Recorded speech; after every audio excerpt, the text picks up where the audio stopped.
Naghahanap ka ba ng murang gaming phone na nasa around 10k lang? Check mo itong Tecno Pova 5. Naka Helio G99, 6nm processor, 120Hz refresh rate, 6.78-inch FHD Plus display, 6000 mAh battery, 45 watts smart charge, 50 megapixel AI camera, 256GB internal memory at 8GB of RAM. Okay. Isa-isahin natin ang mga specs niya. Simulan natin sa RAM. Naka 8 plus 8GB of RAM na po pala siya. Total na din ng 16GB of RAM. 8GB para sa physical RAM at additional na 8GB na virtual RAM. Kaya total na rin siya ng 16GB of RAM. 256GB na din ang internal memory ni Pova 5. Sobrang daming apps, picture, music, videos na kaya mong ilagay dyan. Actually, thousands of picture ang kaya mong i-store dyan. Sa totoosin lang, sa ganyang specs na 256GB, price na yan sa ibang brand at model. Take note, under 10k lang po ang price ni Pova 5. Para malaman mo yung exact price, click mo lang yung yellow basket dyan sa description or sa comment section o yung yellow basket. 6000 mAh battery na din po siya. Again, kung sisilipin mo ang specs ng ibang brand, 5000 mAh battery lang po ang sa kanila. So mas makunat ang battery nito. Dagdagan pa ng 45 watts smart charge. Siguro 21 minutes mo na i-charge yan. Nasa 50% agad yan ang battery niya. At ito maganda sa kanya dahil 6000 mAh battery naman siya. Pwede siyang i-reverse charge. Pwede mong gawing power bank ang phone mo. 10 watts naman yung reverse charge niya. Ang processor na gamit niya ay Helio G99. Sa G series, sa pagkakalam ko, ito na yung pinakmataas sa processor ni MediaTek. Pero don't worry, kaya-kaya nito yung mga games kagaya ng PUBG ng 80fps, Call of Duty Mobile ng 35fps, Genshin Impact 40fps, at Mobile Legends ng 50fps. Siyempre, depende din yan sa settings mo kapag nakaka-experience ka ng mga FPS drops.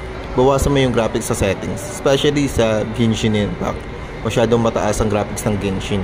6.78-inch screen display, FHD Plus po ang resolution niya at naka 120Hz refresh rate at 240Hz touch sampling rate. Ito yung question, ano ang pagkakaiba ng 120Hz refresh rate at 240Hz touch sampling rate? Yung 120Hz refresh rate, tumutukoy po yan sa animation o yung pagpalit-palit ng frames sa screen. For example, kapag nag-scroll ka sa social media, sa Facebook, mapapansin mo kapag mababa ang refresh rate, medyo delay yung paggalaw ng screen.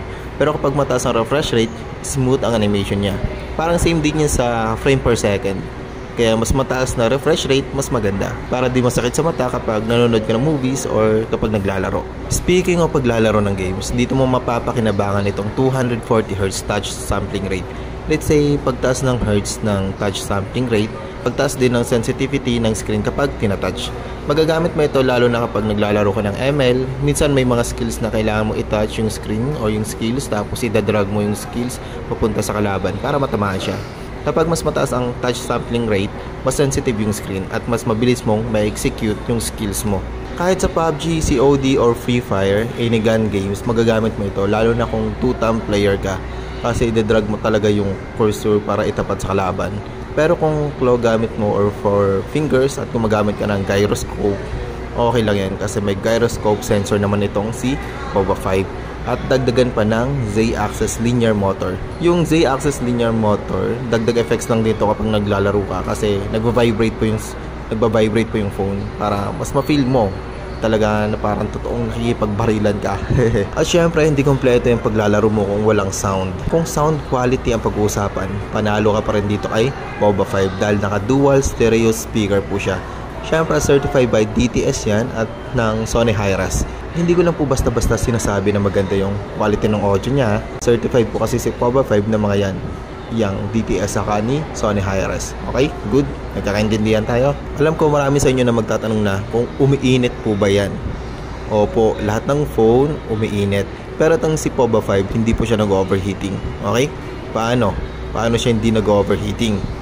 Dahil gumagamit po siya ng vapor chamber cooling at graphite heatsink. Kung tingin mo kulang pa sa yung vapor chamber cooling at saka graphite heatsink para dyan kay Pova 5, okay naman may gamit kang phone ngayon, tapos ang problema mo ay overheating habang naglalaro. May recommend ako sa'yo na pwede mong bilhin. Itong Plugstone EX2 Pro.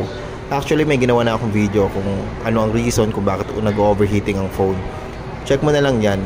Yung video ko about sa overheating. Or check out mo na din itong Plugstone EX2 Pro kasi makakatulong ito para sa problema mo sa overheating. Super effective yan sa mga phone na may heating issue, yung EX2 Pro. Okay? Yan talaga yung nare-recommend ko kapag may overheating issue yung mga phone ng mga viewers ko.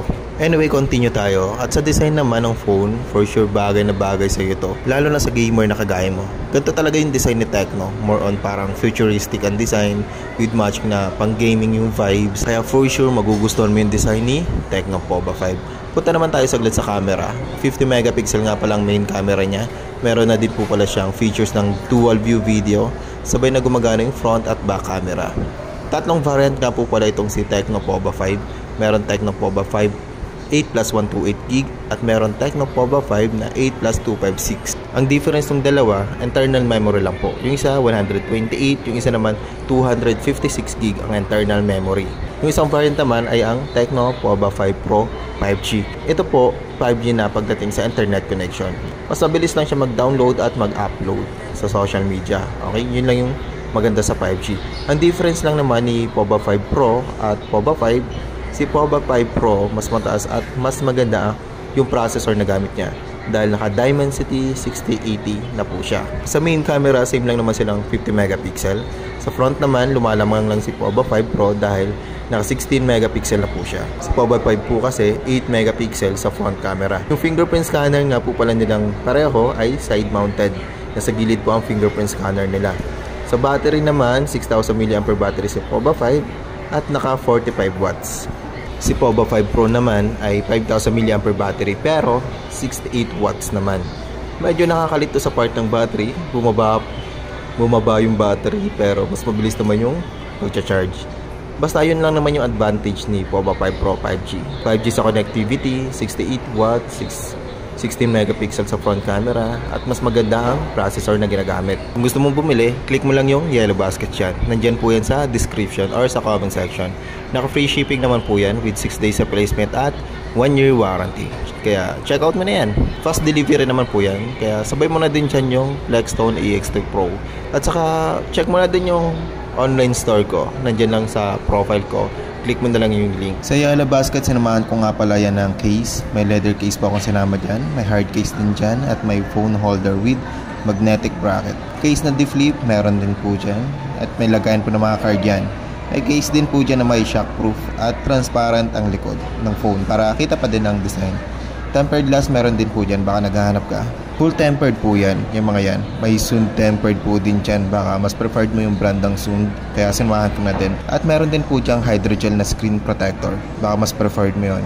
Yun lang naman, check out mo na yan, dagdag protection din yan sa phone mo, sa case, sa screen, kaya check out mo na yan. Yun lang naman, peace out.